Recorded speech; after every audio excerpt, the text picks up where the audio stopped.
생명의 생카 이용훈 목사입니다. 오늘은 3월 15일 수요일이죠. 샘가에서는 레위기서를 묵상하는데 15번째 시간입니다. 8장 1절에서 13절까지 아론과 그의 아들들의 제사장 위임식이죠. 오늘은 제사장의 정결법, 성결법이라고 하는 내용의 첫 번째 시간이죠. 레위기 8장에서 10장까지는 제사장 제도의 설립 내용이죠. 8장은 출애굽기 29장에 상세히 기술된 내용을 바탕으로 합니다. 샘가에서는 레위기 8장을 3일에 나눠서 묵상할 것입니다. 오늘 1절에서 13절은 준비, 의복, 기름 부음에 대한 이야기고 14절에서 29절은 속죄제, 번제, 화목제 30절에서 36절은 화목제 처리와 7일간의 추가 규례가 될 것입니다. 제사장 위임식은 준비하는 날로부터 8일 동안 진행이 되죠. 그중 7일 동안의 위임식 과정을 소개합니다. 모세가 하나님의 명령하신 대로 백성을 회막문에 모으고 아론과 그의 아들들을 이스라엘 백성들 앞에서 물로 씻기고 복장을 입혀 거룩하게 하죠. 먼저 1절에서 5절까지는 하나님의 명령대로라고 하는 내용인데요. 제사장의 위임식은 예물을 준비하고 회중을 회막에 모으라 하셨습니다. 위임식은 회중 앞에서 공개적으로 거행해야 하죠. 이스라엘 대표 장로들은 다 참석해야 했고 이들은 위임의 증언자가 되어야 했습니다. 하나님께서 모세의 형 아론과 그의 아들들을 제사장으로 지명을 하셨죠. 그리고 아론의 자손들만 제사장이 될 수 있게 했습니다. 하나님은 처음 제사장을 세우시면서 모세에게 아론과 그의 아들들의 의복, 관유, 속죄제의 수소, 순양 2마리, 무교병, 한 광주리를 취하고 온 회중을 회막 문으로 모이게 하라고 하셨습니다.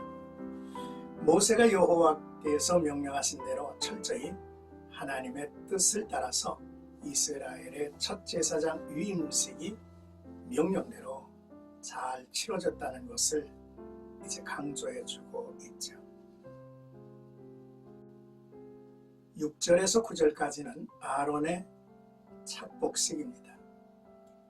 제사장을 세우는데 3가지 명령에 주목하게 합니다. 씻어라, 입어라, 바르라 입니다. 모세가 아론과 그의 아들들 전부를 물로 씻기는 내용을 담고 있는데요. 물로 씻기는 것은 하나님 앞에서 다시 한번 죄와 부정에서 깨끗함을 받는다는 의미입니다. 모세는 아론과 그의 아들들을 물로 씻긴 후에 제사장의 옷을 입혔죠. 아론에게 속옷, 허리띠, 겉옷, 에봇, 흉패, 우림과 둠빔 그리고 관을 착용하게 합니다. 제사장의 의복은 인간이 하나님 앞에서는 죄가 있기에 모든 수치를 가리고 공인으로 하나님의 일을 감당할 수 있게 그 의미와 권위가 담긴 예복이라 말할 수 있습니다. 제사장들이 하나님 앞에서 제사 드릴 수 있는 것은 제사장의 예복을 입어야 했고요. 제사장은 제사장의 옷만 입으면 언제든지 하나님 앞에서 제사를 드릴 수 있는 자격이 부여되었습니다. 예복이 없이 그 개인의 자격만으로는 하나님께 나아갈 수가 없었죠. 특히 예복은 제사장 겉옷 위에 입는 것으로 양쪽 견대에 이스라엘 12지파 이름이 각기 6지파가 새긴 호마노가 하나씩 달려 있습니다. 흉패는 제사장 가슴바지로 정사각형에 이스라엘 지파 이름이 새긴 12개의 보석이 3개씩 4줄로 달려 있습니다. 또 우빔과 툼빔은 빛과 완전이라는 것으로 판결 형패 뒤 주머니에 넣게 했습니다. 하나님의 뜻을 분별하는 데 사용했죠. 관이 있었고요. 또 관을 매는 금패가 있었는데 여호와께 성결이라는 문구가 새겨 있었습니다. 이제 10절에서 13절까지는 관유를 붓는 의식입니다. 씻기고 입히고 난 다음은 관유를 바르는 것입니다. 성막 안에 있는 모든 것 그리고 제사장에게 관유를 붓는 의식을 했는데요. 성막의 외형적 완성이 진정한 완성이 아니라는 것을 말씀하고 있죠. 하나님의 처소로서의 내적인 완성을 표시하기 위해서 하나님은 성막의 각종 기구들에 관유를 붓는 절차를 마련하셨습니다. 성전이 내면적으로 완성되었다 해도 그 성막을 거룩하게 하는 관유가 뿌려져야 한다는 것입니다. 또한 아론의 머리에도 붓고 발라서 거룩하게 하라고 했죠. 아론의 아들들을 불러와서 거룩한 옷을 입히고 관을 씌웠습니다.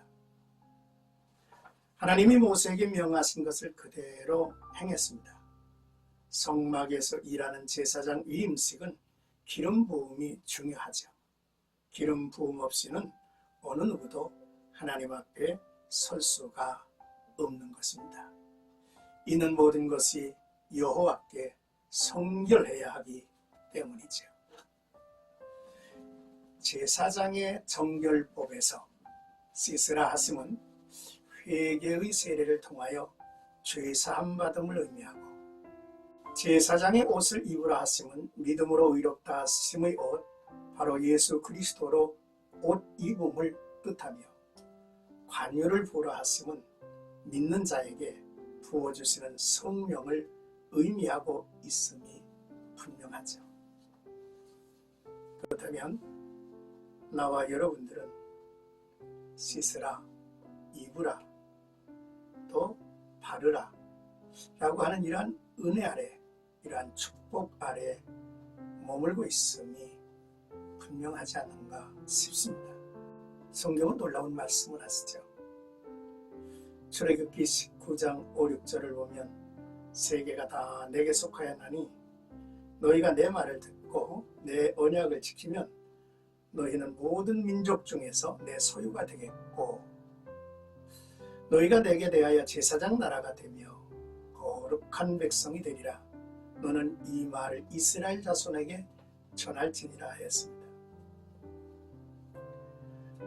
신약이 와서 사도 베드로는 구원받은 성도들에게 그의 서신 베드로전서 2장 5절과 9절에 너희도 산돌같이 신령한 집으로 세워지고 예수 그리스도로 말미암아 하나님의 기쁘게 받으실 신령한 제사를 드린 거룩한 제사장이 될지니라 했고요. 또 9절에는 그러나 너희는 택하신 족속이요 왕같은 제사장들이요 거룩한 나라요 그의 소유가 된 백성이니 이는 너희를 어두운 데서 불러내어 그의 기이한 빛에 들어가게 하신 이의 아름다운 덕을 선포하게 하려 하심이라 했습니다. 사랑하는 생각하죠 여러분. 씻고 입고 바르다 라고 하는 이 말씀을 묵상하면서 우리가 예수 그리스도 안에서 어떤 은혜를 입은 자이며 또 어떤 위치에서 어떤 영적 축복을 누리고 있는 자임을 이렇게 묵상하게 됩니다. 나와 여러분들이 이 세상에서 거룩한 나라, 거룩한 백성, 거룩한 제사장, 그 제사장 나라의 백성으로서 살아가는 데 부족함이 없기를 주님의 이름으로